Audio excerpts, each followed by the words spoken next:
బ్యాచ్‌మెంట్ అంతా వివేకానంద వీళ్ళంతా నాకు గుర్తున్నారు. కానీ ఇప్పుడు ఎక్కడున్నారో నాకు తెలీదు. బికాస్ అప్పుడు ఫ్రెండ్‌షిప్ చేసే స్థాయి నాది కాదు యాక్చువల్లీ. వాళ్ళంతా కాఫీ ఆర్డర్ చేస్తుంటే, కేఎఫ్‌సీస్‌లలో ఆర్డర్ చేస్తుంటే నాకు అవన్నీ తెలీదు కూడా. సో వాళ్ళతో ఫ్రెండ్షిప్ నోచుకోలేను నేను. ఎప్పుడు ఒంటరిగానే వెళ్ళాలి, ఒంటరిగానే వచ్చేవాడిని. పక్కోడితో మాట్లాడాలన్నా కూడా భయమేసేది. ఆ బ్లేజర్స్ అవన్నీ ఉంటే అందరు ప్రొఫెషనల్‌గానే అనిపించేవాళ్ళు. లక్కీగా నేను టాపర్ అయ్యాను యాక్చువల్లీ. గ్యాలీలో ఫిడియోలో నేను Limca world book records crack చేశాను. ఆ తర్వాత మా మేడం అప్పుడు ఫిలిప్స్ ఫర్నాండెస్ ఇప్పటికీ గుర్తుంది. తను వచ్చి అబ్బాయి బాగా చదువుతాడు పాపం, ఏమైనా చేయండి కానీ అబ్బాయికి కొంత గ్రూమింగ్కి సంబంధించిన కిట్స్ అని నేనే కొనిచ్చి బాగా చూసుకుంటాను, ఫీజు కొద్దిగా కన్సిడర్ చేయండి అని చెప్పి మా గ్రూపులు A1 A2 అని బ్యాచెస్ ఉంటాయి. దాంట్లో A1 అనేది మేము సీనియర్స్ ఉండే, A2 బ్యాచ్కి వచ్చేసి నేను ఫ్యాకల్టీగా పంపించారు మా జూనియర్స్కి. చాలా చక్కగా చెప్తున్నావమ్మా, ఇంకా కొన్ని రోజులు ఇక్కడే చెయ్యి అని చెప్పి త్రూ అవుట్ ద అకాడమిక్స్లో నన్ను వెయిటర్గా మానిచ్చేసి మంచి ఫ్లాట్స్లోకి షిఫ్ట్ చేసి నాకు ఒక ఫ్రెండ్ని అప్పచెప్పారు. ఆ ఫ్రెండ్తో పాటు ఆ ఫ్లాట్ని కంటిన్యూ చేశాను రవీంద్ర అనే అబ్బాయితో. మొత్తం మీద అకాడమిక్స్ అన్నీ చాలా బాగా క్లియర్ చేసుకున్న తర్వాత ఇండిగోలో ఇంటర్న్షిప్ వచ్చేసారు. ఇండిగోలో ఇంటర్న్షిప్ వచ్చిన తర్వాత ఇంకా లైఫ్ చాలా బాగుంటుంది అని అనిపించి first time 18,000 straight away salary నా అకౌంట్లో పట్టడం, కొన్నాళ్ళు హైదరాబాద్లో చేయటం, మళ్ళీ ఇక్కడ నుంచి ముంబైకి కొన్నాళ్ళు షిఫ్ట్ అయింది. ముంబై నుండి సహారా హోటల్లో మాకు ఫస్ట్ టైం అకామిడేషన్ ఇచ్చారు. అక్కడ క్రికెట్ టీమ్స్ అవన్నీ వస్తాయి. అక్కడ కలిసాను ఫస్ట్ టైం క్రికెట్ టీమ్ని, అందరితో మాట్లాడాము. ఆ తర్వాత క్యాథ పసిఫిక్లో వచ్చింది. ఆ తర్వాత ఇతిహాడ్స్లో వచ్చింది, ఎమరైట్స్ వచ్చింది. నేను దుబాయ్ కోసము ఇంకా బయలుదేరాల్సిన టైంలో ఇంటికి వెళ్ళినా నేను ఫస్ట్ టైం. ఎన్నాళ్ళ తర్వాత? ఓ 3.5 years అట్లా తర్వాత ఫస్ట్ టైం మా ఊరికి వెళ్ళా. అది కూడా ఒక సెకండ్ హ్యాండ్ కార్ కొనుక్కున్నాక వెళ్ళా, షిఫ్ట్ కార్. మళ్ళీ ఊరికి వెళ్తున్నప్పుడు అసలే ఊరు కదా, చిన్న చిన్న అప్పులు తీర్చుకోకుండా పోతే వీడు పెద్ద కార్ వేసుకొని వచ్చాడు అప్పులు తీర్చలేదంటారని వాళ్ళ అప్పులన్నీ తీర్చుకున్నాకనే పోయా. అప్పటికి నేను వెళ్తుంటే నా కార్ మధ్యలో కొన్ని మేకలు గొర్రెలు అవి ఉన్నాయి. గట్టిగా సౌండ్ చేస్తూ ఉంటే ఎదురుగా మా నాన్న. అంటే అప్పటికి నాకు తెలియదు మా అమ్మ నాన్నలు గొర్రెలు తీసుకున్నారు, మేకలు తీసుకున్నారు, వాళ్ళ కష్టాలు అట్లున్నాయి, చాలా ఇబ్బందుల్లో ఉన్నారు అని అప్పుడు ఫస్ట్ టైం బాగా ఏడుపు వచ్చింది.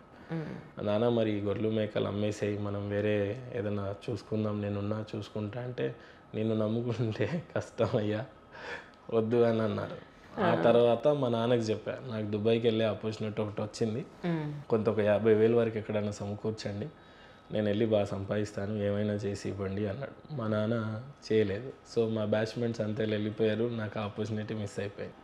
మిస్ అయిపోయిన తర్వాత మళ్ళీ అక్కడిక్కడ నేను ఏదైతే నాగోల్ అనే ప్రాంతంలో ఉన్నా అప్పటికి మా ఇంటి ఓనర్ సత్యనారాయణ యాక్చువల్లీ అంకుల్ ఒక 3 లక్షలు ఇచ్చాడు అన్న. యాక్చువల్లీ నేను అడిగింది 1,00,000 అయితే 3 లక్షలు ఇచ్చాడు.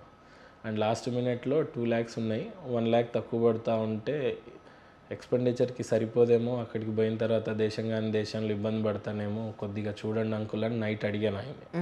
లేవమ్మా నీకు ఆల్రెడీ ఉన్నాయి అయితే ఇచ్చేసాను, ఎక్కడన్నా అడ్జస్ట్ చేయన్నాడు. ఆయనకి ఏమనిపించిందో ఏమో, పొద్దున్నే నాకు అప్పటికి మ్యారేజ్ అయిపోయి ఉంది, పాప కూడా ఉంది, అందరిని వదిలేసి వెళ్తున్నావు, 2 months బేబీ కదా, ఎలా ఉంటుందో ఏమో లైఫ్ అని ఏం ఆలోచించాడో ఏమో. పొద్దున్నే అందరు సెండ్ ఆఫ్ ఇవ్వడానికి వస్తున్నప్పుడు ఎయిర్పోర్ట్కి వదిలేస్తున్నప్పుడు నేను ఏడ్చుకుంటూ బయలుదేరా యాక్చువల్లీ, అందరిని వదిలేసి వెళ్తున్నానని. మళ్ళీ పైగా మా వైఫ్ అప్పుడు ఒక్కతే ఉండాలి పాపని తీసుకొని, వెనక ముందు ఎవరు ఉండరు. ఇప్పుడు మీకు ఆడవాళ్ళకి చాలా బాగా తెలుసు, స్నానంకి వెళ్ళాలన్నా పాపని బయటే వదలాలి. ఆ టైంలో కూడా ఆ పాప ఏమైనా చేసుకోవచ్చు, సామాన్లతో ఆడుకొని కింద పడిపోయి. ఇంకా అంత హెల్ప్లెస్ సిచ్యువేషన్లో వదిలేసి వెళ్తూ ఉన్నాను. తను అప్పటికి ఆక్స్ఫర్డ్లో అట్లా బాగానే వెల్ ఎడ్యుకేటెడ్ చదువుకొని ఉన్నా, ఈ లవ్ మ్యారేజ్ చేసుకోవడం వల్ల పాపం వాళ్ళు ఎంత బాగున్నా కూడా మా అమ్మను అంగీకరించలేదు యాక్చువల్లీ. వాళ్ళ అమ్మ నాన్నలు మాట్లాడడం మానేశారు. మా అమ్మ నాన్నలు మాట్లాడినా పెద్దగా లాభం ప్రయోజనం ఏమీ ఉండదు, ప్రేమ తప్పితే వాళ్ళ దగ్గర ఇవ్వడానికి ఏమీ ఉండదు పాపం. మొత్తం మీద అయితే పొద్దున్నే 9 o'clockకి నేను దుబాయ్కి బయలుదేరాలి అని అనుకున్నప్పుడు ఆయనకి సత్యనారాయణ అంకుల్కి ఏమనిపించిందే, ఆయన పరిగెత్తుకుంటూ వచ్చి మిగతా ఇంకో 1,00,000 కూడా ఇచ్చేసాడు. సో దుబాయ్కి వెళ్ళాను నేను అట్లా. సో ఈ క్రమంలో నేను ఇక్కడ ఇండియాలోనే ఒక జాబ్ చేస్తున్నప్పుడు భగవాన్ జట్పని అనే ఒక పర్సన్, ఒక పాత్ర అక్కడ పనికి వస్తుంది యాక్చువల్లీ. అది ఆయన బిజినెస్ కార్డు మాత్రం ఉంది, అది తీసుకొని నేను దుబాయ్ వెళ్ళిపోయాను. అక్కడ ఎక్కడ ఉండాలో ఏంటో ఏమీ తెలియదు యాక్చువల్లీ. సడన్గా ఫ్లైట్ దిగుతున్నప్పుడు చుట్టూ ఎడారి కనిపిస్తూ ఉండి సడన్గా బిల్డింగ్స్ మధ్యలో ల్యాండ్ అయింది ఫ్లైట్. బయటకు దిగితే ఒక పాకిస్తాన్ అతను పరిచయం అయ్యాడు. ఆయన నేను చెప్పిన అడ్రస్కి తీసుకెళ్ళాడు. కార్లు 100, 150, 200 స్పీడ్లతో పరిగెత్తుతూ ఉన్నాయి. అసలు అదంతా చూస్తుంటే నిజంగానే ఇక్కడ ఏదన్నా ఆపర్చునిటీ వెతుక్కుంటే జీవితంలో నిజంగానే పెద్ద ఛాలెంజ్ని ఫేస్ చేసే టైం అనమాట. అంటే ఇంత కష్టపడి వచ్చాం, 3 లక్షలు అప్పు చేసి వచ్చాం, ఏం లేకపోతే ఇంక వెనక్కి వెళ్తే మాత్రం చాలా పెద్ద కష్టం అని అనుకొని దిగాం. 2.5 months మేడం, మీరు లిటరల్లీ నమ్మరు. నేను ఇక్కడ నుంచి ఒక 4 జతలు షూ తీసుకొని వెళ్ళాను.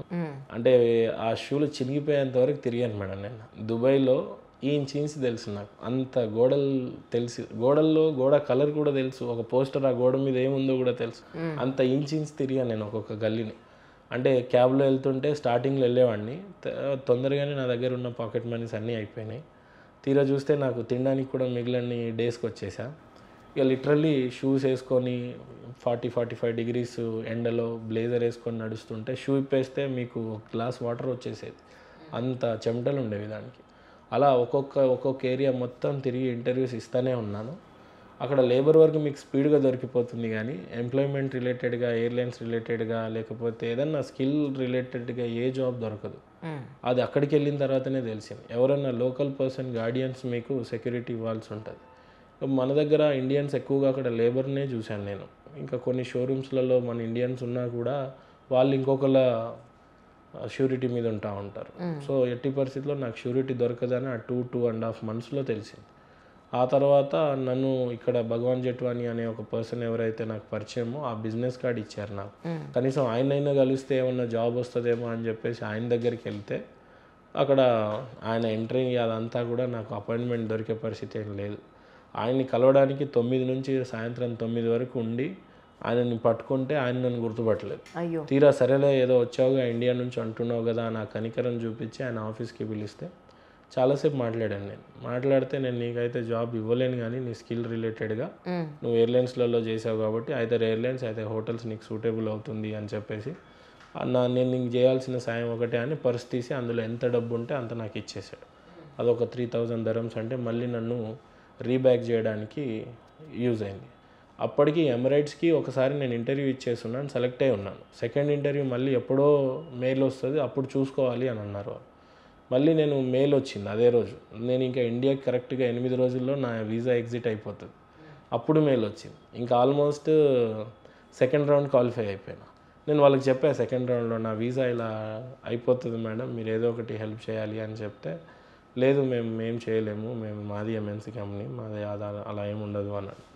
లక్కీగా ఇంకా నాకు జాబ్ రాదు అని నిర్ణయం అయిపోయిన తర్వాత రేపు ఫ్లైట్ అంటే ఈరోజు నైట్కి ఇక చిన్న షాపింగ్ చేసేసా, చిన్నగా ఉన్నాయి పాపకి, దానికి తిరిగి వెళ్ళిపోవాలని ఇంకా డిసైడ్ అయిపోయినా. తెల్లారి వెళ్ళిపోతా అనుకున్నప్పుడు నైట్ ఫైనల్ రౌండ్స్కి పిలిచారు. ఫైనల్ రౌండ్స్కి వెళ్ళి అప్పుడే సెలెక్ట్ అయిపోయి అప్పుడే నైట్ షిఫ్ట్లో జాబ్ పెట్టేశారు నాకు. ఒక విల్లా ఇచ్చారు, BMW పికప్ డ్రాప్కి ఇచ్చేశారు. అసలు సడన్గా లైఫ్ ఏంటో ఏమీ అర్థం కాలే. అలా ఒక 6-7 months బాగా కష్టపడి సంపాదించిన తర్వాత తిరిగి మా వైఫ్కి సర్ప్రైజ్ ఇద్దాము. ఒక 14 leaves ఉన్నాయి నావి. ఆ లీవ్స్ శాలరీస్ అన్నిటినీ ఆపుకొని ఆ 14 daysని అలా నిలబెట్టుకొని నేను తిరిగి ఇండియాకి వచ్చిన. ఇండియాకి వచ్చి సర్ప్రైజ్ ఇద్దాం అనుకున్న తర్వాత ఇక్కడ స్వేచ్ఛగాలిని పీల్చిన తర్వాత ఒకటే అనిపించింది, జీవితంలో ఏ కారంతోనైనా తినొచ్చు, పెకిల్తో తినొచ్చు, కానీ పిల్లం బిడ్డలను వదిలేసి ఉండకూడదు, కష్టమైన నష్టమైన ఇక్కడే భరిస్తానని ఫిక్స్ అయిపోయి ఉన్నా.